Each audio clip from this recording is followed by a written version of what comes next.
قربانی کی جو شخص نیت کرے تو عشرہ ذی الحجہ میں اس کو ایک اضافی عمل کرنا ہوگا، وہ یہ ہے، آپ صلی اللہ علیہ وسلم فرماتے ہیں جو شخص قربانی کی نیت کرے، قربانی کا ارادہ کرے، تو وہ ذی الحجہ کا چاند دیکھنے سے لے کر اپنی قربانی ہونے تک اپنے ناخن اور بال نہ تراشے۔ یہ عمل آپ کو کرنا ہے۔ جو انسان قربانی دے رہا ہے وہ انسان جو ہے اپنے بال اور اپنے ناخن نہیں کاٹیں گے۔ کب تک؟ جب تک کہ قربانی نہ ہو جائے، جب تک عید کی نماز نہ پڑھ لے نہیں، جب تک کہ قربانی نہ ہو جائے۔ تو آپ تب جب قربانی ہو جائیں گی تب آپ کاٹیں گے۔ تو جو شخص ارادہ کرے قربانی کرنے کا، وہ ذی الحجہ کے چاند دیکھنے سے لے کر چاند دیکھنے سے لے کر اپنی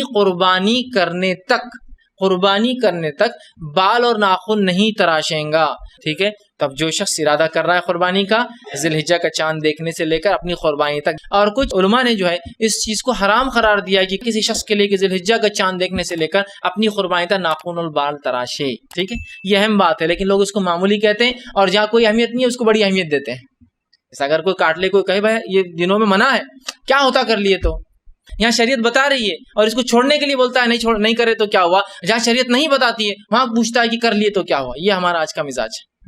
تو بہرحال اس معاملے میں وہ جو ہے خاص خیال رکھے۔